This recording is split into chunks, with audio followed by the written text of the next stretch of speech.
আমরা আমাদের জায়গা থেকে রাজনীতিবিদদের গালাগালি শুরু করি, আমলাদেরকে গালাগালি শুরু করি। বিভিন্ন জায়গায় যারা দায়িত্বশীল তাদের জবাবদিহি চাই, কিন্তু আমরা নাগরিক হিসেবে, জনগণ হিসেবে আমরা কি নিজেদের যে দায়িত্বটুকু সেটার জবাবদিহি কখনো চেয়েছি কিনা? আমরা দেখি এখনো যে যখন সুযোগ পায় তখনই নিজের যে সুযোগটি নিজে তখন সুবিধাবাজের মতো আচরণ করে। আজকে আমরা আশা করি যে আইন শৃঙ্খলা রক্ষাকারী বাহিনী তাদের দায়িত্ব পালন করবে সেবক হিসেবে, কিন্তু আমি যখন একটা ব্যবসা করি, যখন সুযোগ আসে তখন আমি যতটা পারা যায় জনগণ থেকে লাভ করে নিই। আজকে আমরা আমাদের জায়গা থেকে প্রত্যাশা করি যে হাসপাতালগুলো উপজেলা, জেলা শহরে যেগুলো আছে এগুলো শুধু বিল্ডিং নয়, বরং এখানে ডাক্তারও থাকতে হবে, চিকিৎসাও থাকতে হবে। কিন্তু আমাদের এই কথাটিও বলতে হবে, একজন ডাক্তার এমবিবিএস, এফসিবিএস বা বিসিএস দিয়ে যখন তার ওই বিভাগীয় শহর কিংবা ঢাকা শহর ছেড়ে আপনার একটি উপজেলা শহরে আসবে, তখন তার পরিবারের থাকার জন্য একটা সুন্দর বাসস্থান আছে কিনা, তখন এই সরকারের কিংবা আগামীর বাংলাদেশের যারা আছে নীতি নির্ধারক তাদের এটাও নিশ্চিত করতে হবে তাদের জায়গা থেকে যে ওই ডাক্তার উপযুক্ত সম্মান তাকে দেয়া হয় কিনা, নাকি স্থানীয় কিছু ছেঁচড়া নেতা তাদের উপরে খবরদারি করার চেষ্টা করে। আমরা আমাদের জায়গা থেকে প্রত্যেকটি থানায় বাংলাদেশের খোঁজ নিয়ে দেখবো যে এই থানাগুলোতে কোনো অসৎ পুলিশ সদস্য আছে কিনা, কিন্তু আমার এটিও দেখতে হবে যে এই পুলিশ সদস্য সৎ থাকতে চায় তাকে কোনো চাঁদাবাজ নেতা অসৎ হতে বাধ্য করে কিনা। আমরা বাংলাদেশের সিস্টেম গুলো পরিবর্তন করতে চাই। আমরা চাই বিচার বিভাগ স্বাধীনভাবে কাজ করুক, আমরা শুধু এটি চাই যে স্বাধীনভাবে কাজ করুক, কিন্তু আমাদের এটাও দেখতে হবে কোন কোন বড় বড় রাজনৈতিক দল তাদের নেতা কর্মী তাদের যখন কাছের কেউ ওই বিচার বিভাগের ওইখানে যায় তখন তারা নিজেদের ক্ষমতার অপব্যবহার করে ওই বিচার বিভাগকে, ওই বিচার প্রক্রিয়াকে বাধাগ্রস্ত করার চেষ্টা করে কিনা। আমরা সব সময় শুধুমাত্র নিজেদের সুবিধাটা যদি দেখি তাহলে পরিবর্তন সম্ভব নয়, কারণ প্রত্যেক মানুষ যদি তাদের জায়গায় শুধুমাত্র নিজের সুবিধা দেখতে থাকি তাহলে দিন শেষে দেশের সুবিধা, সামষ্টিক অর্থে জনগণের সুবিধা দেখার কেউ থাকবে না।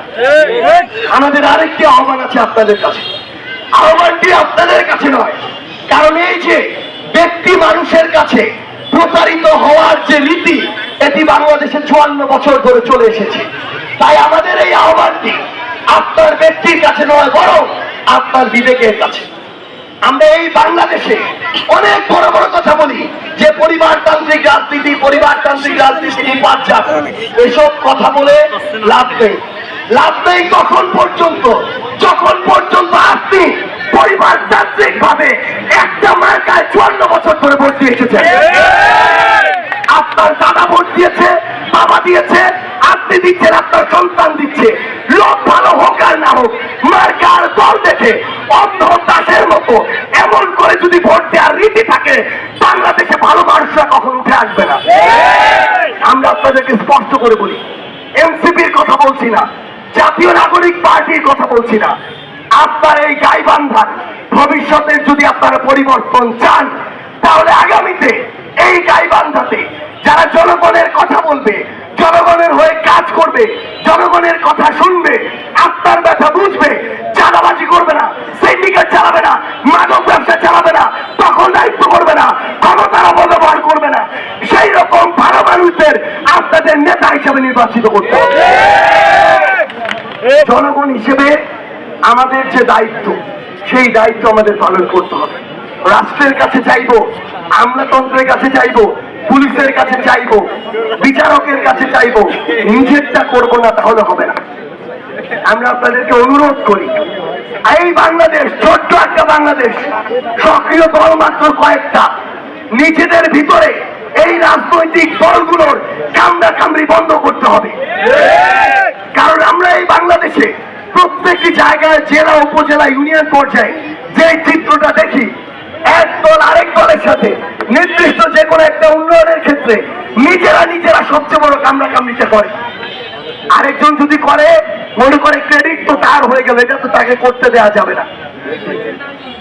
আরেকজন যদি করে বলে সে যদি এই কাজটা করতে পারে আগামী ইলেকশনে তো এগিয়ে গেল, তাকে এটা করতে দেওয়া যাবে না। এই বাংলাদেশের জেলা উপজেলা পর্যায়ে অর্ধেকের বেশি উন্নয়ন বাধাগ্রস্ত হয়েছে, অর্ধেকের বেশি লুটপাট হয়েছে শুধুমাত্র রাজনৈতিক দলের এই আন্ত এবং অন্ত কামড়াকামড়ির কারণে। আমাদেরকে জনগণ হিসেবে এই বিষয়গুলোতে সচেতন ভূমিকা পালন করতে হবে। আমরা আপনাদেরকে অনুরোধ করি, বিএনপি বলছি না, জামায়াত বলছি না, ইসলামী আন্দোলন বাংলাদেশ বলছি না, এনসিপি বলছি না, যেই মানুষটা গাইবান্ধার জনগণকে প্রায়োরিটি দিয়ে সবার সামনে রেখে নিজের আখের গুছানোর ধান্দা বাদ দিয়ে আপনাদেরকে নিয়ে কাজ করবে, আমরা আপনাদেরকে আহ্বান করছি এনসিপির পক্ষ থেকে, সে যে দলেরই হোক, সেই মার্কারই হোক, আপনারা তাদেরকে ভোট দিয়ে নির্বাচিত করুন। দিন শেষে এই গাইবান্ধা যদি ভালো মানুষের হাতে থাকে, এই গাইবান্ধা যদি ভালো মানুষের হাতে থাকে, একদিন এই যে আমরা আমাদের এই বাংলাদেশের সবচেয়ে বড় কিছু সমস্যার মধ্যে অন্যতম সমস্যা হচ্ছে এই ব্যক্তি পূজায় যাওয়া যাবে না। আমাদেরকে সবার আগে মানুষের স্বার্থকে প্রাধান্য দিতে হবে। মানুষের স্বার্থকে প্রাধান্য দিতে পারলে মানুষ আপনাকে নেতা বানিয়ে ছাড়বে। ইতিহাসে এরকম অসংখ্যবার হয়েছে। আমরা আপনাদেরকে অনুরোধ করি, আমরা যারা এখানে মা বাবার বয়সী আছেন, ভাই বোনের বয়সী আছেন, আমরা একসাথে আগামীর বাংলাদেশে করতে চাই। কার হাত দিয়ে গড়া হবে এটার চেয়ে গুরুত্বপূর্ণ হচ্ছে গড়া হচ্ছে কিনা। দেশ, সিস্টেম, রাষ্ট্র, ফাংশন এগুলো যদি ভালো হাতে থাকে, অটোমেটিক প্রত্যেকটি মানুষ এই ভালো সুবিধাভোগী হবে। আমরা বাংলাদেশের মানুষ, আমরা এনসিপি যারা রয়েছে, আমরা সেই ভালো সুবিধাভোগী হতে চাই ইনশাআল্লাহ। আপনাদের সবাইকে আমাদের এনসিপি জাতীয় নাগরিক পার্টির পক্ষ থেকে অসংখ্য ধন্যবাদ জানাচ্ছি। আমরা বিশ্বাস করি ন্যায় ও সত্যের পথে আপোষহীনভাবে আমাদের যে অগ্রযাত্রা, এই অগ্রযাত্রায় জনগণ এবং দেশের স্বার্থ যদি সবার আগে থাকে, তাহলে আমরা যে কোনো রাজনৈতিক দলের সাথে একসাথে কাঁধে কাঁধ দিয়ে লড়াই করে দেশ এবং জনগণের জন্য কাজ করতে প্রস্তুত। সবার সাথে আবারও দেখা হবে। ইনকিলাব জিন্দাবাদ, জাতীয় নাগরিক পার্টি এনসিপি জিন্দাবাদ।